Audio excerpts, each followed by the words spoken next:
அஸ்ஸலாமு அலைக்கும் வரஹ்மத்துல்லாஹி வபரகாத்துஹு. அன்பு சகோதரர் கீழக்கரை சீனி ஃபாரூக் அவர்கள் ஒரு அழகிய கேள்வி கேட்டிருக்காங்க. அந்த கேள்வி, நபிமார்களுடைய உடலை மண் அரிக்காதுன்னு சொல்கிறாங்களே, அந்த ஹதீஸு சஹீஹானதா என்பது அவங்களுடைய கேள்வி. அந்த ஹதீஸு எந்த இடத்துல இடம்பெற்றிருக்கிறது? இது நசையில் 1357 ஹதீஸாக பதியப்பட்டிருக்கிறது. மற்றும் அதில் அபுதாவுது இப்னு மாஜாவில் இருக்கிறதாக சொல்லப்படுகிறது. இந்த ஹதீஸ் சஹீஹானது.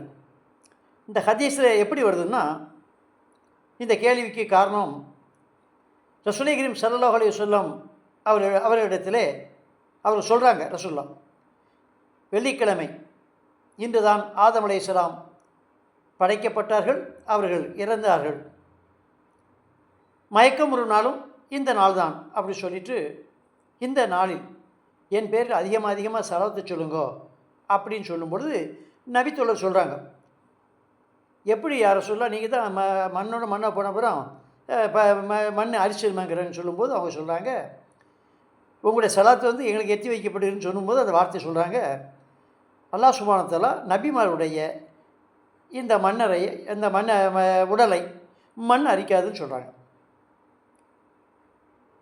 அதற்கு குர்ஆனுடைய ஆயத்து நமக்கு சான்றாக இருக்குது.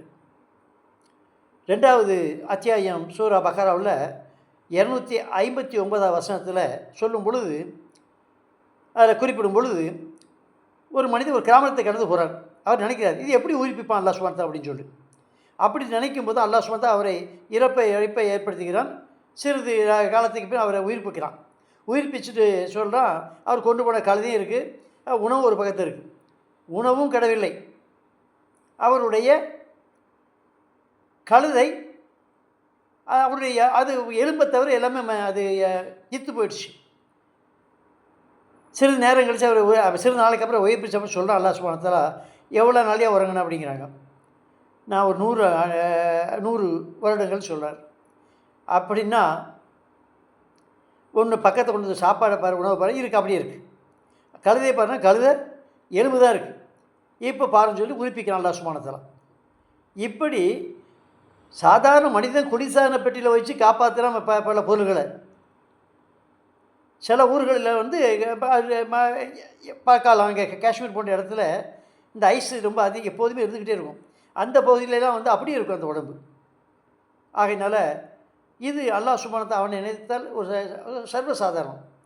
ஆகையினால் ரசூலே கரீம் ஸல்லல்லாஹு அலைஹி வஸல்லம் இதுக்கு அதே நேரத்தில் மற்ற நபிமார்களுடையது எப்படின்னு சொல்லி கேட்டிங்கன்னா, அதுக்கு ஆதாரம் கிடையாது. ஏன்னா ரசூலே கரீம் ஸல்லல்லாஹு அலைஹி வஸல்லம் தான் அரபு பேசக்கூடியவங்க, அது அரபு மொழியில் எல்லாம் எழுதப்பட்டிருக்கு. ஆனால் மற்ற நபிகளையும் இது சீத்து நபிங்கிறாங்க, ஹூத் நபிங்கிறாங்க. இதுவரைக்கும் ஆதாரமான செய்திகளை பார்த்திங்கன்னா அவங்க பேசல வந்து ஹிப்ரு பாஷை. அப்போ ஹிப்ரு பாஷையில் எழுதியிருக்கணும் இல்லை, அதுதான் அரபியில் தான் எழுதி வச்சுருக்காங்க. அப்போ அது வந்து நமக்கு இருக்கலாம், இல்லாமல் இருக்கலாம். ஆதாரமானது வந்து எம்பெருமான் ரசூலே கரீம் ஸல்லல்லாஹு அலைஹி வஸல்லம் அவர்களுடைய அந்த இடம் மட்டுமே என்று புரிந்து கொள்ள வேண்டும். இந்த விளக்கம் உங்களுக்கு போதும் நினைக்கிறேன். வாஹிர் தஅவானா அல்ஹம்துலில்லாஹி ரப்பில் ஆலமீன். அஸ்ஸலாமு அலைக்கும் வரஹ்மத்துல்லாஹி வபரகாத்துஹு.